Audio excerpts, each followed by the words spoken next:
അരിപ്പൊടി കൊണ്ട് ഏറ്റവും എളുപ്പത്തിൽ ഉണ്ടാക്കാൻ പറ്റിയ ഒരു ബ്രേക്ക്ഫാസ്റ്റ് റെസിപ്പി നോക്കിയാലോ. ബ്രേക്ക്ഫാസ്റ്റിന് മാത്രമല്ല, രാത്രിയിലത്തേക്കോ അല്ലെങ്കിൽ വൈകിട്ടത്തെ ചായൻ്റെ കൂടെ എല്ലാം കഴിക്കാൻ പറ്റിയ ഒരു അടിപൊളി റെസിപ്പിയാണ്. ഇതിന് വേണ്ടിയിട്ട് ആദ്യം തന്നെ 1 കപ്പ് അരിപ്പൊടി ഒന്ന് വറുത്തെടുക്കാം. ഇത് ഇടിയപ്പത്തിനും പത്തിരിക്കെല്ലാം എടുക്കുന്ന നൈസായിട്ടുള്ള അരിപ്പൊടിയാണ്. വറുത്ത അരിപ്പൊടിയാണെങ്കിൽ വറുത്തെടുക്കേണ്ട ആവശ്യമൊന്നുമില്ല, നേരിട്ട് തന്നെ ഉപയോഗിക്കാം. നന്നായിട്ടൊന്ന് വറുത്തെടുത്തതിന് ശേഷം മാറ്റി വെക്കാം.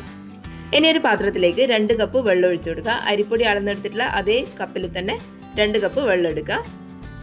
ഇനി അതിൻ്റെ അകത്തേക്ക് 1/2 ടീസ്പൂൺ ഉപ്പും 1 ടേബിൾ സ്പൂൺ വെളിച്ചെണ്ണയും കൂടി ഒഴിച്ചിട്ട് ഒന്ന് തിളയ്ക്കാൻ വേണ്ടിയിട്ട് വെക്കാം.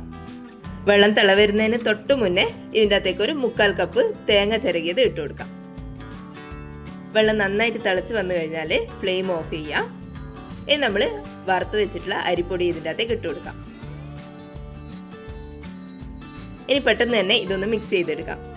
ഇങ്ങനെ കാണുമ്പോൾ വെള്ളം കൂടുതലുള്ള പോലെ തോന്നും, പക്ഷെങ്കിൽ പെട്ടെന്ന് തന്നെ അരിപ്പൊടി വെള്ളം അബ്സോർബ് ചെയ്യും.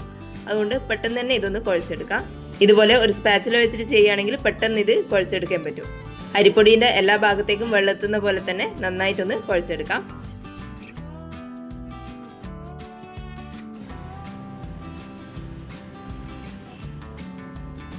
ഇതുപോലെ പാത്രത്തിൽ നിന്ന് നന്നായിട്ട് വിട്ടു വരുന്നവരെ കുഴച്ചു കൊടുക്കാം. ഇനി ഇതൊന്ന് ചൂടാറാൻ വേണ്ടിയിട്ട് മാറ്റി വെക്കാം.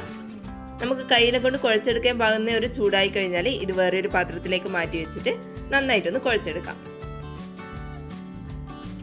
ചെറിയ ചൂടോട് കൂടി തന്നെ കുഴച്ചെടുക്കുമ്പോൾ ഇത് നല്ല സോഫ്റ്റ് ആയിട്ട് കിട്ടുക. അതുകൊണ്ട് ചെറിയൊരു ചൂടിൽ തന്നെ കുഴച്ചെടുക്കാം. ഇനി ഇത് ഈ ഒരു വലുപ്പത്തിലുള്ള ഉരുളകളാക്കിയിട്ട് മാറ്റി വെക്കാം. ഇതുപോലെ മുഴുവനും ചെയ്തെടുക്കാം. ഇനി ഒരു വാഴയിലയിൽ കുറച്ച് വെളിച്ചെണ്ണ ഒന്ന് തടവി കൊടുക്കുക. വാഴയില അല്ലെങ്കിൽ ബട്ടർ പേപ്പർ എടുത്താലും മതി. ഇനി അതിലേക്ക് ഒരു ഉരുളി എടുത്ത് വെച്ചതിന് ശേഷം മേലെ വേറൊരു വാഴയില കൊണ്ട് ഇതുപോലെ കവർ ചെയ്യാം. ഇനി ഒരു പരന്ന പാത്രം കൊണ്ട് ഇത് നന്നായിട്ടൊന്ന് പ്രസ് ചെയ്ത് കൊടുക്കാം. ഇങ്ങനെ ചെയ്യുകയാണെങ്കിൽ പെട്ടെന്ന് പരത്തിയെടുക്കാനാവും, അല്ലെങ്കിൽ കൈവെള്ളം വെച്ചിട്ട് നന്നായിട്ടൊന്ന് പരത്തി കൊടുത്താൽ മതിയാവും.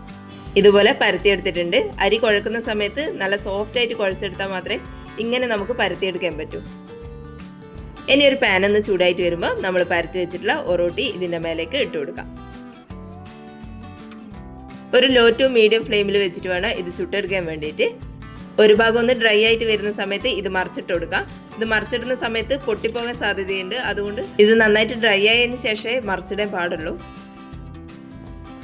ഇനി ഇതുപോലെ തിരിച്ചിട്ട് കൊടുക്കാം. 1-2 പ്രാവശ്യം അപ്പുറം ഇപ്പുറം മറിച്ച് തിരിച്ചിട്ടതിന് ശേഷം ഇത് കോരി മാറ്റാം. ഇതുപോലെ ബാക്കിയുള്ളതും കൂടി ചെയ്തെടുക്കാം. കുറഞ്ഞ ചേരുവയിൽ എളുപ്പത്തിൽ ഉണ്ടാക്കാൻ പറ്റിയ ഒരു അടിപൊളി റെസിപ്പിയാണ്. ചിക്കൻ കറീൻ്റെ കൂടെയും മീൻ കറീൻ്റെ കൂടെയെല്ലാം നല്ല ടേസ്റ്റ് ആയിരിക്കും. എന്തായാലും ഇതെല്ലാവരും ഒന്ന് ഉണ്ടാക്കി നോക്കണേ. വീഡിയോ കണ്ടിട്ട് ഇഷ്ടപ്പെട്ടിട്ടുണ്ടെങ്കിൽ ഒന്ന് ലൈക്ക് ചെയ്ത് സബ്സ്ക്രൈബ് ചെയ്യണേ. താങ്ക്